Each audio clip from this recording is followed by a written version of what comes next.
إن الحمد لله نحمده ونستعينه ونستغفره ونعوذ بالله من شرور أنفسنا ومن سيئات أعمالنا من يهده الله فلا مضل له ومن يضلله فلا هادي له وأشهد أن لا إله إلا الله وحده لا شريك له وأشهد أن محمدا عبده ورسوله أما بعد فإن خير الحديث كتاب الله وخير الهدي هدي محمد صلى الله عليه وسلم وشر الأمور محدثاتها وكل محدثة بدعة وكل بدعة ضلالة وكل ضلالة في النار يا أيها الذين آمنوا اتقوا الله حق تقاته ولا تموتن إلا وأنتم مسلمون يا أيها الناس اتقوا ربكم الذي خلقكم من نفس واحدة وخلق منها زوجها وبث منهما رجالا كثيرا ونساء واتقوا الله الذي تساءلون به والأرحام إن الله كان عليكم رقيبا يا أيها الذين آمنوا اتقوا الله وقولوا قولا سديدا يصلح لكم أعمالكم ويغفر لكم ذنوبكم ومن يطع الله ورسوله فقد فاز فوزا عظيما قال الله تعالى في كتابه أعوذ بالله من الشيطان الرجيم من همزه ونفخه ونفثه كلوا من طيبات ما رزقناكم ولا تطغوا فيه فيحل عليكم غضبي ومن يحلل عليه غضبي فقد هوى جاء في مسند امام احمد وسنن ابي داود قول النبي صلی اللہ علیہ وسلم اشتد غضب اللہ علی قوم اتخذوا قبور انبیائهم مساجد. معزز حاضرین، خطبہ مسنونہ کے بعد قرآن مجید کی سورہ طٰہٰ کی ایک آیت اور ایک صحیح حدیث کا ٹکڑا ہم نے آپ کے سامنے پڑھا ہے. ماہ رمضان کو الوداع کہے ہوئے تقریباً 22-25 دن کا عرصہ گزرا ہے. آپ سمجھتے ہیں کہ ماہ رمضان میں ہم نے اس بات کی کوشش کی کہ ہم اپنے رب کو کیسے راضی کریں. ہم نے روزہ رکھا، تلاوت قرآن کیا، ذکر و اذکار کیا، صدقہ و خیرات دیا. ان سب کا مقصد یہ تھا کہ ہم اپنے رب کو کیسے راضی کریں.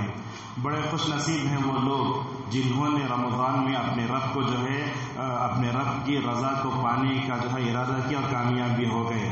بڑے بد نصیب ہیں وہ لوگ رمضان آیا اور گزر گیا اور ان کی زندگیوں میں کوئی تبدیلی نہیں آئی.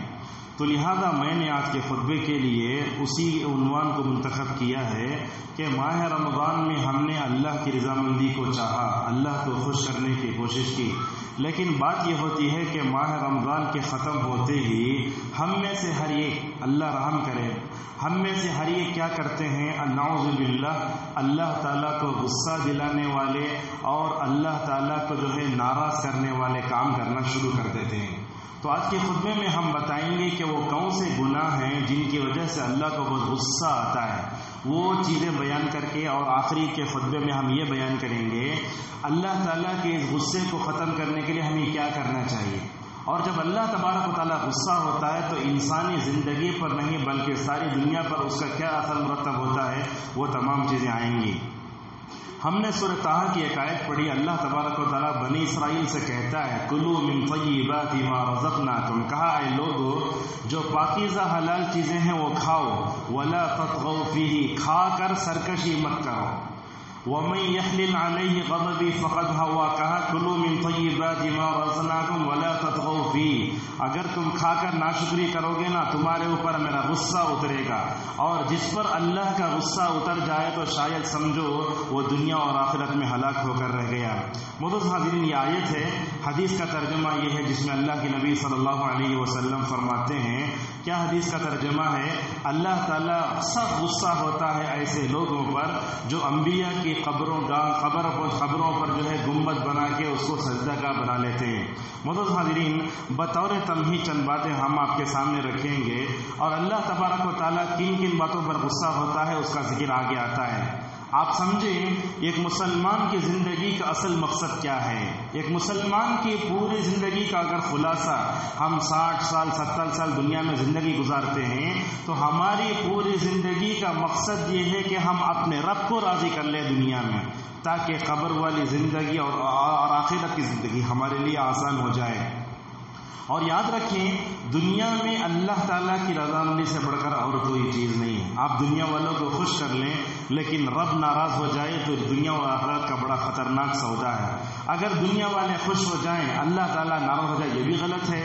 لیکن یہ بات سب سے اچھی ہے کہ ہمارا رب ہم سے راضی ہو جائے، ساری دنیا والے ہم سے ناراض ہو جائیں، کوئی بات نہیں ہے۔ اسی لیے حضرت ابو خضر رضی اللہ عنہ حدیث میں کہتے ہیں اللہ تعالیٰ قیامت کے دن جو ہے جنت میں لوگوں کو جمع کرے گا، پوچھے گا کیا میں تم کو اور کوئی چیز دوں؟ جنتی کہیں گے پروردگار تو نے ہم کو جنت میں داخل کیا، ہمارے میزان کو تو نے بھاری کیا، ہمارے چہروں کو سفید کیا، اس سے بڑے اور کیا نعمت چاہیے؟ تو اللہ تعالیٰ جو ہے اللہ تعالیٰ فرمائے گا میں تم کو اور ایک چیز دیتا ہوں۔ وہ کیا چیز ہے؟ اللہ تعالیٰ فرمائے گا احل علیکم رضوانی فلا اسخط علیکم بعدہ ابدا، کہے گا اللہ تعالیٰ آج سے میں ہمیشہ کے لیے تم سے راضی ہو گیا۔ شاید جنتیوں کے لیے اس سے بڑا کوئی اعزاز نہیں ہے، میں تمہارے لیے ہمیشہ کے لیے راضی ہو گیا اور انشاءاللہ میں اس کے بعد تمہارے اوپر کبھی ناراض نہیں ہوں گا۔ جنتی یہ سنیں گے تو ان کو کتنی خوشی ہوگی۔ معزز حاضرین، دنیا اور آخرت میں بہت سی نعمتیں، بہت سی لذتیں، لیکن ان نعمتوں میں اور لذتوں میں سب سے بڑی اگر کوئی چیز ہے تو اللہ تعالیٰ کی رضامندی ہے۔ کہا وَرِضْوَانٌ مِّنَ اللَّهِ أَكْبَرُ، دنیا میں اگر سب سے بڑی کوئی چیز ہے تو وہ ہمارا اپنا گھر نہیں ہے، ہمارے بچے، ہمارے گھر سب نہیں ہے، بلکہ دنیا میں سب سے اگر کوئی اہم چیز ہے وہ اللہ تعالیٰ کی رضامندی ہے۔ مومن صبح میں، شام میں، جب بھی وہ زندگی گزارتا ہے نا، اس کو ہمیشہ اس بات کا احساس ہونا چاہیے کہ میں اپنے زندگی میں صرف اللہ کو راضی کرنے والے کام کروں اور وہ کام نہ کروں جس سے وجہ سے ہمارا رب ناراض ہو جائے۔ معزز حاضرین، ایک مومن اللہ تعالیٰ کی رضامندی کو جو ہے اپنا زندگی کا ٹارگٹ بناتا ضرور ہے، لیکن ساتھ میں اس بات پر بھی جو ہے اس کو توجہ دینا چاہیے کہ وہ کون سی چیزیں ہیں جس کی وجہ سے ہمارے اوپر غصہ ہوتا ہے، وہ کون سی چیزیں ہیں جن کی وجہ سے ہمارا رب ہمارے اوپر ناراض بھی ہوتا ہے۔ یہ بات یاد رکھیں، اللہ تعالیٰ کی صفات میں جہاں رحمت کا ذکر ہے وہاں وہ سخت عذاب دینے والا بھی ہے۔ اسی لیے اللہ کے نبی صلی اللہ علیہ وسلم ایک حدیث میں کہتے ہیں سبقت رحمتی غضبی، کہا میری رحمت میرے غصے پر غالب آ گیا۔ اللہ تعالیٰ نے رحمت کے 100 حصے بنائے، ایک حصہ دنیا میں اتارا اور 99 حصے آخرت میں رکھ لیا، لیکن اللہ تعالیٰ کی رحمت اس کے غصے پر غالب آ گیا۔ اسی لیے دیکھیں گے اللہ تبارک و تعالیٰ بار بار جنت کا تذکرہ کہتا ہے لوگوں یہ جنت کا راستہ، یہ مغفرت کا راستہ ہے، جہنم سے اپنے آپ کو بچا لو۔ اور ایک بات اہل علم اس کو سمجھ سکتے ہیں، اللہ تعالیٰ کے صفات میں غصہ بھی ہے، ہم بھی غصہ ہوتے، اللہ بھی غصہ، دونوں میں بڑا فرق ہے۔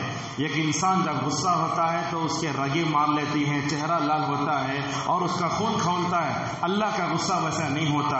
اللہ کا غصہ کیسے ہوتا ہے اس کے بارے میں ہمیں سوال کرنے کا حق بھی نہیں۔ اللہ کا غصہ آتا ہے، بس اللہ کے نبی صلی اللہ علیہ وسلم نے یہ بیان فرمایا۔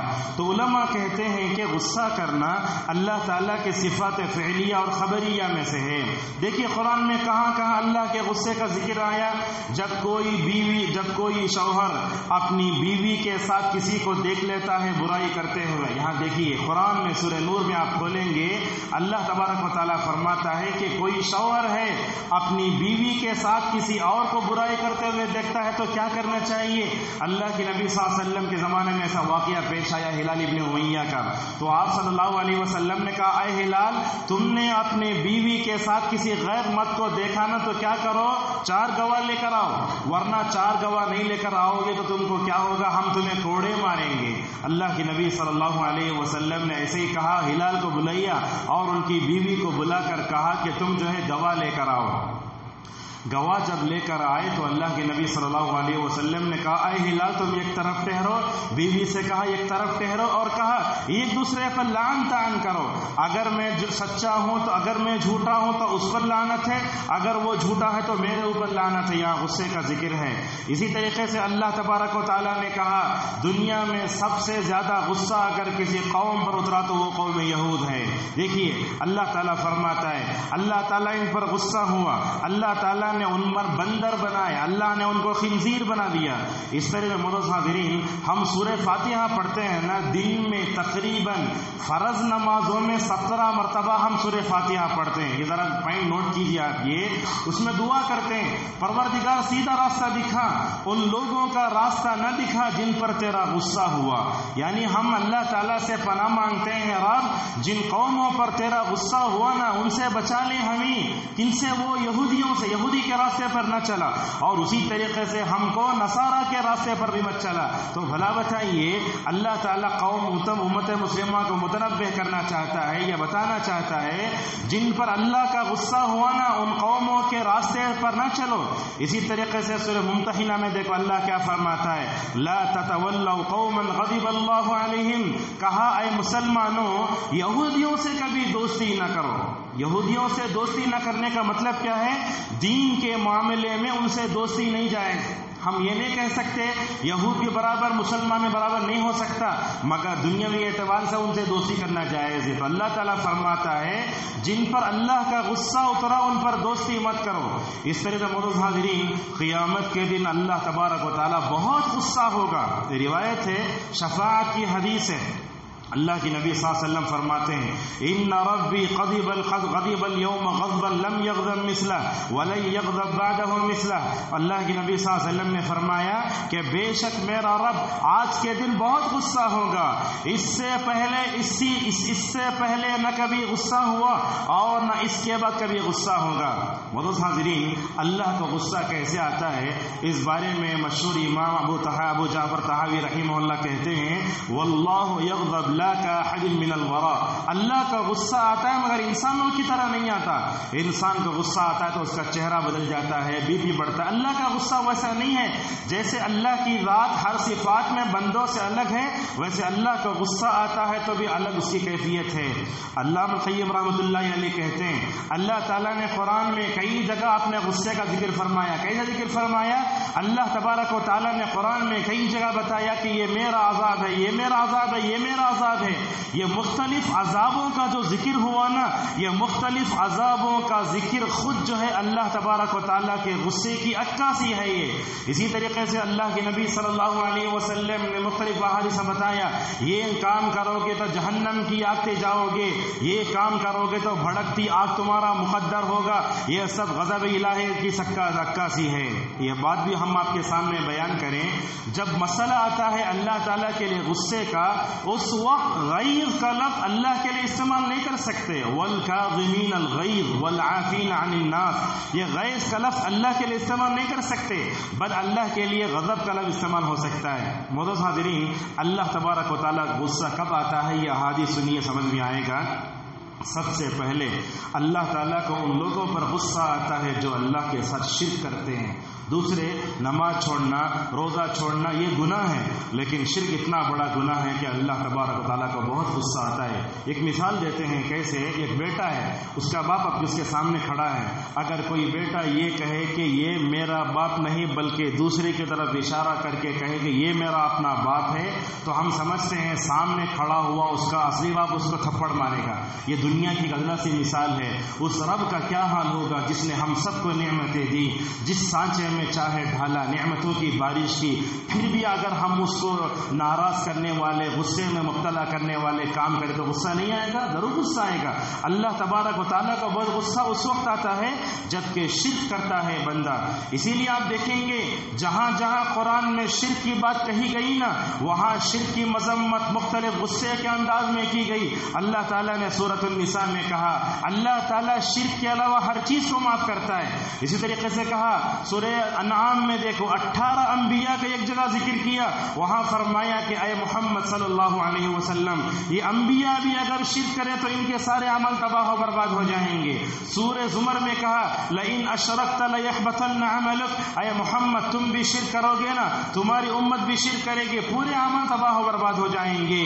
اور دیکھیے اللہ تعالیٰ نے شرک کے بارے میں کیسا سخت لہجہ اپنایا۔ سورہ حج میں کہا جو آدمی شرک کرتا ہے نا اس کا کوئی اپنا انجام نہیں ہے، جیسے آسمان سے ایک چیز گری اس کا کوئی انجام ہے، اس کا کوئی ٹھکانہ نہیں ہے، اسی طریقے سے مشرک کا کوئی بھی ٹھکانہ نہیں ہے۔ اسی طریقے سے اللہ تبارک و تعالیٰ نے بنی اسرائیل کے بارے میں کہا جب انہوں نے شرک کیا تو اللہ کا غصہ ان کے اوپر اترا، ان الذین اتخذوا العجل سینالهم غضب من ربهم، کہا جب جو ہے بنی اسرائیل نے شرک کیا تو اللہ کا غصہ ان پر اترا۔ اور ایک جگہ کہا قال قد وقع علیکم من ربکم رجس وغضب، کہا کہ اے بنی اسرائیل تمہارے اندر جہاں شرک کی گندگی ہے اللہ کا غصہ بھی تم پر اترا ہے۔ معزز حاضرین، یہ حدیث ہم نے آپ کے سامنے بیان کی۔ اللہ تعالیٰ سب غصہ ہوتا ہے ایسے لوگوں پر جو اپنے انبیاء کی قبروں پر گنبد بنا کے وہاں سجدہ کرنے لگتے ہیں۔ معزز حاضرین، یہ بات یاد رکھیں، اللہ تعالیٰ جب بندہ شرک کرتا ہے نا اس پر بڑا غصہ ہوتا ہے۔ اسی طریقے سے یہ بات بھی یاد رکھیں، نبی جب بھی شرک دیکھتے تو نبی کو بھی غصہ آتا تھا۔ آج ہم ہمارے گھروں میں کیا کرتے ہیں، بیوی دوسرا غلط کام کرے تو غصہ نہیں کرتے ہم، لیکن اصل جگہ غصہ کہاں آنا چاہیے؟ شرک کو دیکھ کر حقیقت میں غصہ آنا چاہیے۔ اللہ کے نبی صلی اللہ علیہ وسلم یہ دعا کرتے تھے، اے رب تو میری قبر کو بت نہ بنا، تو میری قبر کو تہوار کا ذریعہ مت بنا۔ آج ہم لوگوں کو دیکھتے حج کرنے والے، عمرہ کرنے والے کیا کرتے، اللہ کی نبی کی قبر کے پاس 5 نمازوں میں جا کے 5 مرتبہ سلام پڑھتے۔ تو اللہ کے نبی صلی اللہ علیہ وسلم کو شاید علم ہو چکا تھا، اس بات کا علم تھا کہ میری قبر کے ساتھ وہی ہونے والا ہے جو انبیاء کی قبروں کے ساتھ ہوا، بنی اسرائیل نے کیا۔ ایسے ہی روایت ہے صحیح بخاری میں، ایک دن اللہ کے نبی صلی اللہ علیہ وسلم سو رہے تھے، عائشہ کہتی ہیں اچانک آپ نے اپنے چہرے سے کپڑا ہٹایا اور کہنے لگے یہود و نصارہ پر اللہ کی لعنت ہو، اس لیے کہ انہوں نے اپنے انبیاء کی قبروں کو صدقہ بنا لیا تھا۔ 5 دن پہلے اللہ کے نبی ہڑبڑا کے اٹھے اور آپ نے اپنے چہرے سے ہٹاتے ہوئے یہود و نصارہ پر لعنت کیوں کی؟ لعنت بتانے کا مقصد عائشہ رضی اللہ عنہ کہتی ہیں اللہ کے نبی یہ بتانا چاہتے ہیں لوگوں دیکھو یہود و نصارہ نے اپنی انبیاء کی قبروں کو پختہ بنا کے اس پر سجدہ کر لیا نا، تم میری قبر گھر وہ کام نہ کرو۔ اور اسی لیے اللہ کے نبی صلی اللہ علیہ وسلم جو یہ بھی کہتے ہیں جو قبروں کو روشنی عطا کرتا ہے، قبروں پر چراغاں کرتا ہے، اس پر خود اللہ تبارک و تعالیٰ کی لعنت ہے۔ اور اسی طریقے سے دیکھیے جب شرک اللہ کے نبی دیکھتے تو آپ کا چہرہ سرخ پڑ جاتا تھا۔ فتح مکہ کا موقع ہے، کعبۃ اللہ کے اندر داخل ہوئے، کعبۃ اللہ کے اندر جیسے ہی داخل ہوئے نا، دائیں طرف دیکھتے ہیں ابراہیم کا اسٹیچو رکھا ہوا ہے، بائیں طرف دیکھتے ہیں اسماعیل کا اسٹیچو رکھا ہوا ہے۔ اللہ کے نبی صلی اللہ علیہ وسلم نے فرمایا لعنت ان قریش پر جنہوں نے انبیاء کا اسٹیچو بنایا۔ دیکھیے اللہ کے نبی صلی اللہ علیہ وسلم جیسے ہی شرک کو دیکھتے تو آپ صلی اللہ علیہ وسلم کا چہرے کا رنگ بدل جاتا تھا۔ ایک معلوم ہوا اللہ کا غصہ ان لوگوں پر ہوتا ہے جو شرک کرتے ہیں۔ آپ بتاؤ ہمارے معاشرے میں توحید کہاں ہے، توحید کی پختگی کہاں ہے؟ بلکہ امت کا سواد اعظم جب شرک میں مبتلا ہو تو معاشرہ اللہ کی رحمت کا کہاں مستحق ہوگا؟ بلکہ جتنا شرک پایا جائے گا دنیا میں اللہ تعالیٰ کا غصہ اور غضب اتنا ہی نازل ہوگا۔ پہلی بات تو یہ۔ دوسری بات آپ دیکھیں جب بھی دنیا میں لوگوں نے رسولوں کی نافرمانی کی تو کیا ہوا؟ اللہ تبارک و تعالیٰ کا غصہ اترا۔ آپ پورے نبیوں کی تاریخ پڑھ کے دیکھیے، ان نبیوں کی تاریخ پڑھ کے دیکھیے، ان نبیوں کی اقوام کو ہلاک کیوں کیا گیا؟ اس لیے کہ ان اقوام نے جہاں نبی کی دعوت توحید کو ٹھکرایا، نبی کے ساتھ گستاخیاں کی اور نبی کے ساتھ ایسے ایسے الفاظ میں گفتگو کی۔ قرآن بتاتا ہے کبھی نوح کی قوم ان سے کہتے تم دیوانے ہو، کبھی کہتے تم جادوگر ہو، اگر ہم کو کوئی پاگل کہہ دے ہم برداشت نہیں کر سکتے۔ یہ نبیوں کا جگر ایسے تھا، اعتراضات کی گولیاں کھا کر بھی یہ لوگ صبر کا پیکر مجسم بن جایا کرتے تھے۔ تو لہذا جتنے نبی آئے ان اقوام نے نبیوں کی تکذیب کی، ان کو جھٹلایا، اللہ کا غصہ ان کے اوپر اترا۔ آپ دیکھیں اللہ کے نبی صلی اللہ علیہ وسلم ایک جگہ کہتے ہیں اللہ تعالیٰ کا غصہ ان لوگوں پر اترتا ہے جو نبیوں کو قتل کرتے ہیں، جو قومیں نبیوں کو قتل کرتے ہیں ان کے اوپر اللہ کا غصہ اترتا ہے۔ اسی لیے آپ دیکھیں گے یہود اور نصارہ ان لوگوں نے کیا کیا؟ نبیوں کو قتل کرنے کی کوشش کی۔ ان لوگوں نے نعوذ باللہ یحییٰ کو آرے سے چیرا، نعوذ باللہ یحییٰ کو آرے سے چیر کر 2 ٹکڑے کر دیا۔ اسی طریقے سے عیسیٰ علیہ السلام کو پکڑ کے پھانسی پر چڑھانے کی انہوں نے کوشش کی اور کہنے لگے انا قتلنا المسیح عیسی ابن مریم رسول اللہ، ہم نے عیسیٰ کو قتل کر دیا۔ اللہ فرماتا ہے نہ انہوں نے قتل کیا نہ پھانسی دی، بل رفعہ اللہ الیہ، اللہ تعالیٰ نے عیسیٰ علیہ السلام کو آسمان پر اٹھا لیا۔ ہمارا عقیدہ ہے کہ حضرت عیسیٰ علیہ السلام اس وقت دوسرے آسمان میں زندہ ہے، قیامت کے قریب میں بڑی نشانی کے طور پر دنیا میں اترنے والے ہیں۔ اسی طریقے سے معزز حاضرین ان یہود و نصارہ نے ہمارے نبی تک کو نہیں چھوڑا، مکے میں مدینے میں اللہ کے نبی صلی اللہ علیہ وسلم کو قتل کرنے کئی سازشیں ہوئی۔ ایک مرتبہ یہودیوں کے قافلے نے اللہ کے نبی کو کو دیوار کے نیچے بٹھا دیا. کیا کہا؟ تم آؤ. بٹھا دیا. اللہ نے جبرائیل کہا اے محمد جاؤ مت، اس لیے کہ لوگ آپ کو جان سے مارنے کے لیے اوپر سے چکی کا پاٹ گرانے کے لیے نعوذ باللہ کر رہے ہیں. اللہ کے نبی صلی اللہ علیہ وسلم بتا دیا گیا. بہرحال ہم بتانا چاہتے ہیں ان یہودیوں پر نصرانیوں پر جو ہے اللہ کا غضب کیوں اترا؟ اس لیے کہ لوگ نبیوں کو ستاتے تھے، نبیوں کی گستاخیاں کرتے تھے، اور اسی طریقے سے لوگ نبیوں کو قتل کرنے کی کوشش بھی کرتے تھے. معزز حاضرین، آپ بتائیے اللہ تعالیٰ سورہ عنکبوت کی جگہ فرماتا ہے ہم نے گزشتہ قوموں کو پکڑا کیوں؟ اللہ ایسے نہیں پکڑتا، اللہ کسی پر رتی برابر ظلم نہیں کرتا. فرماتا ہے فَكُلًّا أَخَذْنَا بِذَنبِهِ، ہم نے ہر ایک کو پکڑا ان کے گناہوں کی وجہ سے. ایک تو دو ہوئے نا. ہم آپ سے پوچھتے ہیں آج ہم دنیا میں اللہ کی نافرمانی بہت کر رہے ہیں، رسول اکرم صلی اللہ علیہ وسلم کی خلاف ورزی بھی کر رہے ہیں. اگر امت اپنے اندر اللہ کی نافرمانی، رسول اللہ کی نافرمانی رکھ کر ہم یہ چاہتے ہیں کہ اللہ کی رحمت اترے، ہرگز نہیں اتر سکتی. جب اللہ کی بات مانو، رسول کی بات مانو، کیا ہوگا؟ اللہ تبارک و تعالیٰ آسمان سے اپنے لیے رحمت کے دروازے کھولے گا. ہمارے اندر اللہ کی نافرمانی بھی، رسول اللہ کی خلاف ورزی بھی، یہ دونوں چیزیں مل کر کیا ہوں گی؟ معاشرے میں رحمت کے بجائے اللہ تبارک و تعالیٰ کا غضب اترے گا. اس طرح سے معزز حاضرین اور ایک بات ہے، اللہ تعالیٰ کا غصہ کب اترتا ہے؟ جب کوئی آدمی جنگ کرتے ہوئے میدان جنگ سے بھاگتا ہے. میدان جنگ سے بھاگنا گناہ کبیرہ ہے. 7 گناہ اللہ کی نبی نے بیان فرمائے، اس میں ایک گناہ یہ بھی ہے کہ بندہ بغیر سبب کے میدان جنگ سے بھاگے. دیکھیے قرآن کھول کر کے دیکھیے، اللہ تبارک نے ذکر کیا رسول اکرم صلی اللہ علیہ وسلم نے اپنی حیات طیبہ میں کئی جنگیں لڑی. اس میں غزوہ احد سے لے کر تبوک تک کی تقریباً 20 جنگیں. ان جنگوں میں جو ہے منافقین نے ہمیشہ آپ کو ہاتھ دیا اور ہمیشہ بھاگ گئے. اللہ تعالیٰ ان کا تذکرہ کرتے ہوئے فرماتا ہے یہ منافقین وہ ہیں جو میدان جنگ میں اللہ تعالیٰ کی رضا کی خاطر نہیں آتے تھے، مال غنیمت بٹورنے کے لیے آتے تھے. جب یہ لوگ جنگوں سے پیچھے ہو گئے نا، اللہ کے غضب کا شکار ہوئے، عورتوں کے ساتھ بچوں کے ساتھ بیٹھنے کے تیار بھی ہو گئے. اس طریقے سے اللہ تعالیٰ کا غصہ کن لوگوں پر اترتا ہے؟ جو مومنوں کو بغیر سبب کے قتل کرتا ہے. سورہ نساء کی آیت پڑھ کے دیکھیں، اللہ فرماتا ہے وہ کہا وَمَن يَقْتُلْ مُؤْمِنًا مُتَعَمِّدًا فَجَزَاؤُهُ جَهَنَّمُ خَالِدًا فِيهَا وَغَضِبَ اللَّهُ عَلَيْهِ وَلَعْنَهُ. کہا جو کوئی مسلمان کسی مسلمان کو جان بوجھ کے قتل کرتا ہے نا، کیا ہوگا؟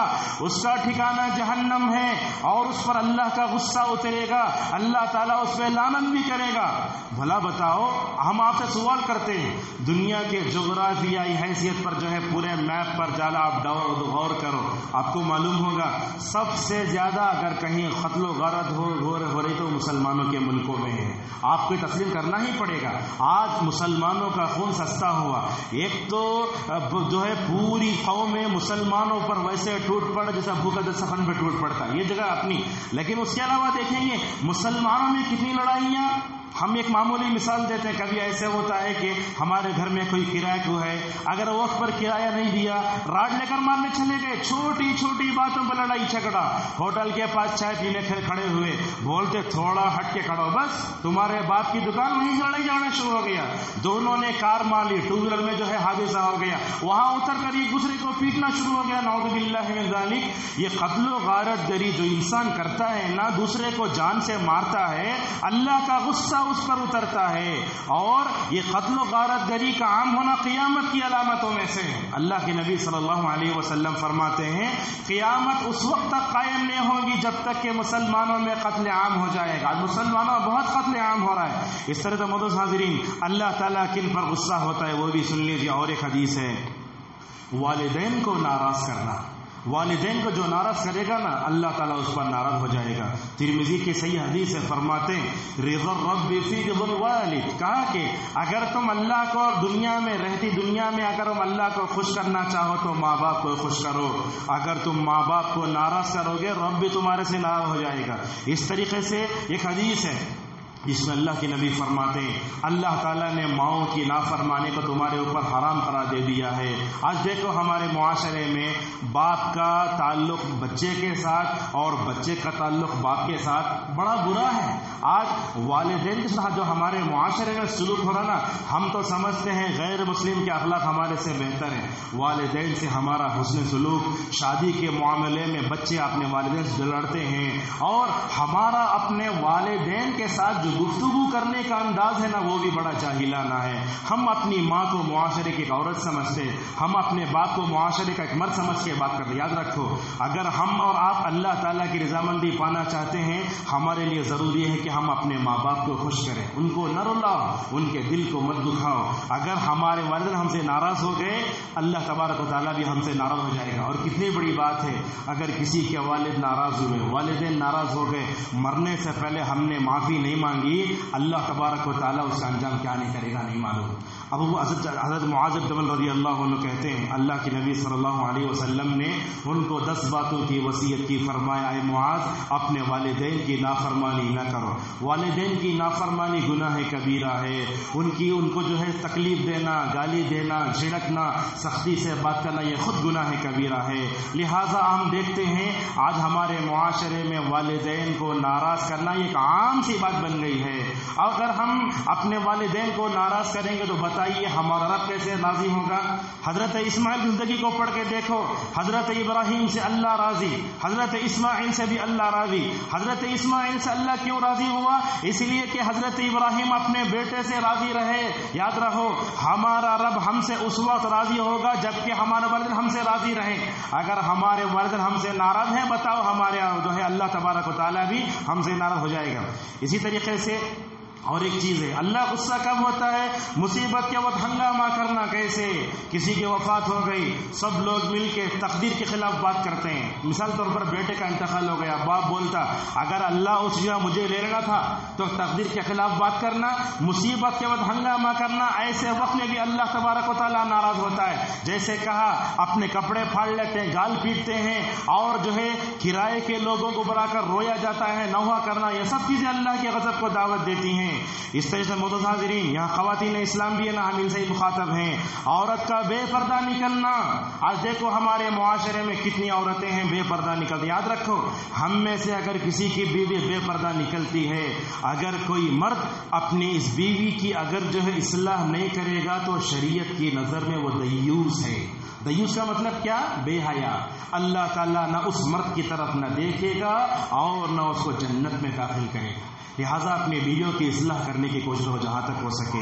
فرمایا اللہ کے نبی صلی اللہ علیہ وسلم نے، اگر کوئی بھی عورت بے پردہ نکلتی ہے نا، بے پردہ نکلتی ہے تو اللہ کی ناراضگی کو لے کر اپنے گھر سے نکلتی ہے۔ جب تک وہ توبہ نہیں کرتی، اللہ تبارک و تعالیٰ اس سے خوش نہیں ہوتا۔ اس طرح سے معزز حاضرین، باطل پر لڑنے والے آج دنیا میں ہیں، غلط بات پر لڑتے ہیں۔ اللہ کے نبی نے فرمایا غلط بات پر رہ کر لڑنے والا اور دوسروں کا ناحق مال کھانے والا بھی، یہ بھی جو ہے اللہ تعالیٰ کے غصے کا شکار ہو جاتا ہے۔ اسی طریقے سے معزز حاضرین، یہ زبان دیکھیے جسے ہم خطبہ دے رہے ہیں، یہ زبان بھی اللہ کے غصے کو جو ہے یہ کر دیتی ہے۔ اللہ کے نبی نے فرمایا بندے کی زبان سے کبھی ایسے الفاظ نکلتے ہیں کہ وہ جہنم کے نچلے درجے کا مستحق ہو جاتا ہے۔ لہٰذا اپنی زبان کو سنبھال کر بات کرو۔ علماء کے بارے میں اور ذمہ داروں کے بارے میں ایسے ویسے جملے مت کسو۔ یاد رکھو، یہ زبان کی اگر ہم نے حفاظت کر لی، جنت کے مستحق ہو جائیں گے۔ ایک دن عقبہ بن عامر رضی اللہ عنہ کہتے ہیں یا رسول اللہ، نجات کس میں ہے؟ اور آج کے دور میں جب کہ قدم قدم پر امت فتنے کا شکار ہو رہی ہے، ایسے وقت میں جو ہے نجات کس میں ہے؟ فرمایا امسک علیک لسان، کہا کہ تم اپنی زبان کو قابو میں رکھو، نجات پا جاؤ گے۔ آج ہم دیکھتے ہیں اپنے زبان کا غلط استعمال کرنے کی وجہ سے اللہ ناراض ہوا نا، لوگ بھی ناراض ہو جاتے ہیں۔ اور یاد رکھو، اللہ کا ذکر نہ کرنے کے بجائے غلط چیزوں میں پڑھ کر ہم اپنی زبان کو غلط استعمال کرتے ہیں۔ اسی طریقے سے یہ بات بھی ہم کو سمجھنا چاہیے. یہود پر اللہ کا غصہ کیوں اترا یہ بھی ہم جان لیں. کچھ باتیں بتا دیکھیے. ایک ہے یہود پر اللہ کا غصہ کیوں ہوا. اللہ نے ان کو کہا کہ ہفتے کے دن عبادت کرو. یہ لوگ کیا کرتے تھے؟ ہفتے کے دن جا کے مچھلیاں پکڑنے جاتے تھے. نعوذ باللہ من ذالک. اللہ نے کیا کیا معلوم؟ ان لوگوں کو بندر اور خنزیر بنا دیا. تو جب یہود جمعہ جو ہفتے کی عبادت کرنے سے انہوں نے اعراض کیا تو اللہ نے ان کو بندر بنا دیا اور خنزیر بنا دیا. اگر آج مسلمان اپنی دکان میں بیٹھتا ہے, خطبہ قریب ہونے کے ختم آتا ہے, کیا اللہ کا غصہ اس پر نہیں اترے گا؟ یقین اترے گا. لہٰذا آپ کوشش کریں کہ آپ کے کسی بھی بات سے اللہ کا غصہ آنا. اس طریقے سے اللہ پر جو ہے اللہ کا غصہ یہودیوں پر اترا. کیوں؟ سود کھاتے تھے. آج دیکھو ہمارے پاس وڈی بیاج رشوت یہ عام ہو رہی ہے. جو کوئی آدمی رشوت لے گا نا اللہ کا غصہ اس پر اترے گا. یہ بات بھی اللہ کی نبی نے بیان فرمائی. کیا کہا؟ فرمایا کہ یہ سود کھانے کے کئی کیٹیگریز ہیں. اس کے سب سے نچلا درجہ یہ ہے کہ آدمی اپنی ماں کے ساتھ زنا کرے. نعوذ باللہ من ذالک. یہ سود اتنا بڑا خطرناک گناہ ہے. سود کھایا یہود نے. اور آج ہم آپ کو بتاتے ہیں یہ دنیا میں سود کا جتنا نظام چل رہا ہے اس کے پیچھے یہودیوں کا ہاتھ ہے پورا. یہ سود کا نظام چلانے کے پیچھے پورے یہودیوں کا ہاتھ. اس طریقے سے تیسرا, انہوں نے مریم پر الزام لگایا. کہا مریم نعوذ باللہ زانیہ ہے اور اسے پیٹ کے پیدا ہونے والے بچہ زنا کا ہے. نعوذ باللہ. اس پر بھی ہوا.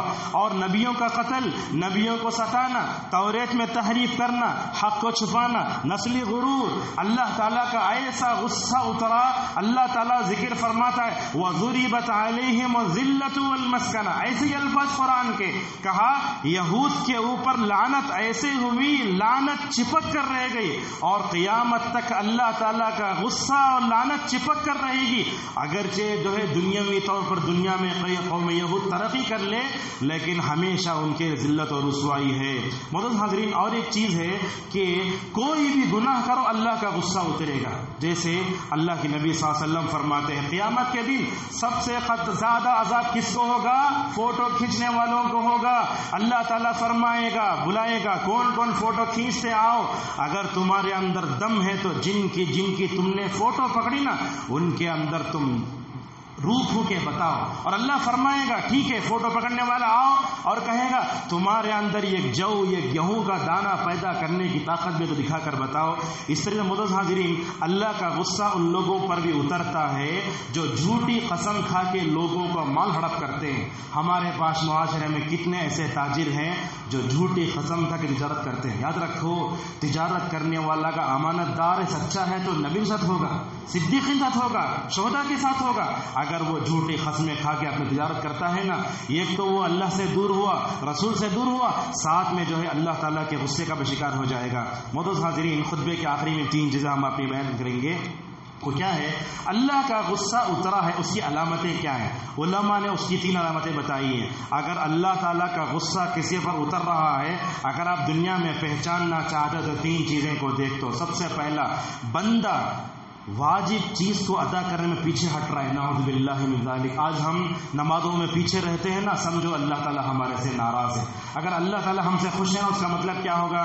اس کا مطلب یہ ہوگا کہ اللہ تعالیٰ ہم کو واجبات اور فرائض کی ادائیگی کے لیے توفیق دے گا. پہلی بات. دوسری بات, اگر جو ہے اللہ تعالیٰ کے غصے کو پہچاننا چاہتے ہیں تو یہ کہ بندہ ہمیشہ اللہ کے ناراضگی کا کام پے در پہ کر رہا ہے. ایک طرح نماز چھوڑا, فلم دیکھا, گانے گایا, لڑکیوں کے پیچھے پڑا, ایسے یعنی اللہ تعالیٰ کے ناراضگی کے کام کرنے والے ایک کے اوپر کرتا جاتا ہے. ایسے بندے سے بھی اللہ ناراض ہوتا ہے. تیسری بات, اللہ تعالیٰ کی ناراضگی کو پہچاننے کا ذریعہ یہ ہے اللہ تعالیٰ اس کی نافرمانی کے باوجود بھی اس کے اوپر رزق کا دروازہ کھول کے رکھ دیتا ہے. ایک نوجوان ہے, نماز ہی نہیں پڑھتا, داڑھی کاٹتا ہے, ہمیشہ اپنے کپڑوں کو ٹک سے نیچے لگائے رکھتا ہے, بولتا اللہ تعالیٰ میرے لیے خود کچھ کر دیا. کچھ لوگ ایسے ہیں جو داڑھی کاٹتے ہیں, بولتے اللہ تعالیٰ میرے رزق دروازہ کھول کے رکھ دیا. یاد رکھو یہ اللہ تعالیٰ کا رزق تمہارے لیے ملنا تمہارے لیے آزمائش. اصل آپ اپنے باپ کے پاس گئے، بولے ابا 10 روپے دو، آپ کے والد نے آپ کو 10 روپے دیے، عزت سے دیے تو بات الگ ہے، لیکن اگر یہ سمجھو کہ آپ کے باپ نے 10 روپے پھینکے، دونوں میں فرق ہوا نا۔ آپ اپنے ہاتھ میں لیں گے عزت کے ساتھ، آپ کے باپ نے 10 روپے پھینکی ذلت کے ساتھ۔ اسی طریقے سے بندہ نافرمانی پر نافرمانی کرتا جائے، اللہ تعالیٰ اس کے لیے رزق کے دروازے کھولتا جائے، اس کا مطلب یہ ہے یہ اللہ تعالیٰ کی مہلت ہے، پتہ نہیں اللہ تعالیٰ کہاں سے پکڑے گا نہیں جانتے۔ تو نافرمانو اس بات کو مکمل طور پر سمجھو۔ اور 2 چیزیں وہ کیا، اللہ تعالیٰ کے غصے کو بجھانے کے لیے ہمیں کیا کرنا چاہیے؟ تقریباً 6-7 کام ہیں۔ پہلا کام یہ ہے کہ ہم چھپا کر صدقہ و خیرات کریں۔ اللہ کے نبی صلی اللہ علیہ وسلم نے فرمایا چھپا کر صدقہ و خیرات کرنے سے یہ چیز جہاں رب کے غصے کو بجھاتی ہے نا، وہیں بری موت ٹالتی بھی ہے۔ اسی طریقے سے اللہ تعالیٰ کے غصے کو بجھانے کے لیے استغفار توبے کا کرو، اور اللہ تعالیٰ کو راضی کرنے والے کام کرو۔ اللہ تعالیٰ سے کہو رب اس دنیا کی زندگی میں تو ہم سے راضی ہو جا، اور یہ بات یاد رکھو اللہ تبارک و تعالیٰ سے رحمت کی امید رکھو اور دعا کا اہتمام کرو۔ نبی کریم صلی اللہ علیہ وسلم وتر کی نمازوں میں دعا پڑھتے تھے، اے پروردگار میں تیری جو نا امیدوں سے اور اسی طریقے سے تیری ناراضگیوں سے میں پناہ چاہتا ہوں، لہذا اللہ تعالیٰ تبارک و تعالیٰ اس سے پناہ مانگو۔ اور آخری چیز ہے ہمارے لیے ضروری ہے کہ ہم صحابہ کی زندگیوں کو مطالعہ کریں۔ صحابہ کی زندگی میں دیکھیں گے آپ کسی صحابی نے اپنے زندگی میں اللہ کو ناراض نہیں کیا، ہمیشہ وہ اللہ کو راضی کرتے تھے۔ اسی لیے جب بھی صحابی کا نام ہم کیا بولتے؟ رضی اللہ عنہم ورضوا عنہ۔ آیت کا ترجمہ کیا ہے؟ اللہ بھی راضی ہو گیا، وہ بھی اللہ سے راضی ہوئے۔ لہذا اللہ تبارک و تعالیٰ سورہ فتح میں فرماتا ہے یبتغون فضلا من اللہ ورضوانا، وہ اللہ تعالیٰ کی رضامندی کو چاہتے تھے۔ یہ عمران ابن حسین رضی اللہ عنہ 30 سال تک بواسیر کی بیماری میں رہے۔ کتنے سال؟ 30 سال تک بستر پر رہے۔ اللہ کے نبی ان کے پاس جا کر عیادت کرتے، فرماتے اے عمران حال کیسا ہے؟ اللہ کے نبی فرمایا اے عمران دیکھو کھڑے ہو کر نماز نہیں پڑھ سکتے تو بیٹھ کر نماز پڑھو، بیٹھ کر نماز نہیں پڑھ سکتے تو اشارے سے پڑھو، اگر اشارے سے نہیں پڑھ سکتے تو لیٹ کر پڑھو۔ 30 سال کی کوئی معمولی مدت نہیں۔ اس درمیان میں کیا کیا حضرت عمران ابن حسین نے؟ پرانے زمانے میں داغنے کا علاج تھا، وہ داغنے کا علاج کر لیا۔ روایتوں میں آتا ہے عمران ابن حسین رضی اللہ عنہ کو فرشتے سلام کرتے تھے، وہ آسمان سے فرشتوں کے سلام کو سنتے تھے۔ عمران بن حسین کہتے ہیں جب میں نے داغنے کا علاج کر لیا نا، فرشتوں نے سلام کرنا چھوڑ دیا۔ عمران بن حسین رضی اللہ عنہ کہتے ہیں جب تک میں استغفار نہ کیا دوبارہ فرشتوں کا سلام نہیں آیا، جیسے ہی میں نے استغفار کیا دوبارہ میں فرشتوں کی آواز کو سننے لگا۔ محترم حاضرین، پورے خطبے کا مختصر خلاصہ اگر یہ ہے تو 3 باتوں میں اپنے آپ کو سمیٹ سکتا ہوں۔ دیکھیے، مخلوق میں سے اگر کوئی ہم سے روٹھ جاتا ہے، غصہ ہوتا ہے، ہم اس کو فوراً منانے کی کوشش کرتے ہیں، لیکن ہمارا رب پتہ نہیں زندگی میں کتنے مرتبہ غصہ ہوا ہوگا۔ ہم نے ہوش سنبھالنے کے بعد سے لے کر اب تک پتہ نہیں زندگی میں کتنے ایسے کام کیے ہوں گے جس کی وجہ سے اللہ کو ہمارے اوپر غصہ آیا ہوا ہوگا۔ تو مخلوق میں اگر کوئی روٹ جائے نا، ہم اس کو منانے کی ہم فوراً کوشش کرتے ہیں، ہمارا رب قدم قدم پر ہم غصہ ہوتا ہے، لیکن کبھی ہم اس کو راضی کرنے والا کام نہیں کرتے۔ دوسری بات آج کے خطبے کا اگر خلاصہ بیان کرنا چاہوں، قرآن کھولو دیکھو نبیوں کی اقوام پر غصہ کیوں ہوا، اللہ نے اپنے غصے کا اظہار کیسے کیا، وہ کیسے ہلاک ہوئے، اور غصے سے بچنے کے لیے کیا کرنا چاہیے، اس کو بھی مکمل طور پر یہ کرنے کی ضرورت ہے۔ اور آخری چیز، جن پر غصہ ہوا ان کے نقش قدم پر نہیں چلنا۔ آج امت مسلمہ کو ہم دیکھتے ہیں یہودیوں کے نقش قدم پر چل رہے ہیں، انہوں نے جو تعلیمی نظام دیا ہم نے آنکھ بن کے قبول کر لیا، بینک کا جو سسٹم دیا آنکھ بن کے قبول کر لیا۔ کتنے ایسے مسلمان ہیں جو اپنے بینک میں اکاؤنٹ رکھے ہوئے ہوتے ہیں، اس میں بیاج کا پیسہ آتا ہے، کھاتے جاتے ہیں۔ حالانکہ بینک میں اکاؤنٹ رکھنا کوئی منع کی بات نہیں ہے، لیکن جو سود کا پیسہ آتا ہے اس کو الگ کر دینا چاہیے۔ ہم آپ کو بتاتے ہیں اللہ کے نبی صلی اللہ علیہ وسلم نے کہا یہود و نصارہ کے راستے پر مت چلو۔ کتنی جگہ آپ نے فرمایا یہودی سحری نہیں کرتے تم سحری کرو، یہود بغیر جوتوں میں نماز نہیں پڑھتے تم جوتوں میں نماز پڑھو۔ قدم قدم پر اللہ کے نبی نے امت سے کہا کہ یہود و نصارہ کی روش پر مت چلو، بلکہ ان کی خلاف ورزی کرو۔ اللہ تعالیٰ کا جن پر غصہ اترا ہونا، کیا ہم ان کی بات مانیں گے؟ نہیں مانیں گے بات۔ لہٰذا اسی بات پر ہم اپنی بات کو ختم کرتے ہیں۔ آخر میں ایک اعلان ہے، یہ غریب ہیں، ان کے علاج کے لیے پیسوں کی ضرورت ہے. آپ تمام لوگوں سے ہم گزارش کرتے ہیں کہ جاتے ہوئے اس غریب کے علاج کے لیے جو ہے تعاون کرتے جائیں. اللہ تبارک و تعالیٰ سے ہماری دعا ہے کہ پروردگار تجھے غصے میں مبتلا کرنے والی جو بھی چیزیں ان تمام چیزوں سے ہماری حفاظت فرما. ہمیں اپنے زندگی کا مقصد سمجھنے کی توفیق نصیب فرما. اس دنیا میں رہتے ہوئے تجھے راضی کرنے والے کام کرنے کی توفیق عطا فرما، اور غصے کے جتنے اسباب ہیں تمام اسباب سے ہماری حفاظت فرما. رب گزشتہ اقوام میں جن جن قوموں نے جو ہے غصہ کیا اور ان پر تیرا غصہ اترا، اللہ تعالیٰ کے تیرے غصے سے ہم پناہ مانگتے ہیں اور جو ہے تیرے رضا کی خاطر ہمیں زندگی گزارنے کی کوشش کرتے ہیں. وآخر دعوانا الحمد للہ رب العالمین.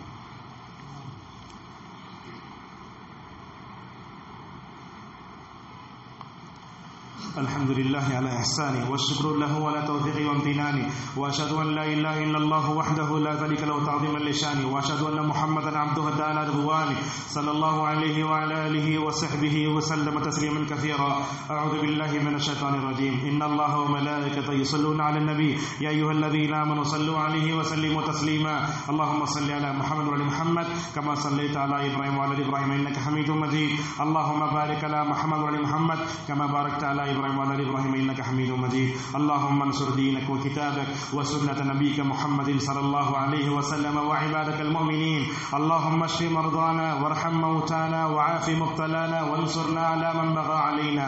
اللهم إنا نعوذ بك من زوال نعمتك وتحول عافيتك وفجاءة نقمتك وجميع سخطك يا ذا الجلال والإكرام. ربنا آتنا في الدنيا حسنة وفي الآخرة حسنة وقنا عذاب النار. أعوذ بالله من الشيطان الرجيم. إن الله يأمر بالعدل والإحسان وإيتاء ذي القربى وينهى عن الفحشاء والمنكر والبغي يعظكم لعلكم تذكرون. فاذكروا الله يذكركم واشكروه على نعمه يزدكم ولذكر الله أكبر والله يعلم ما تصنعون.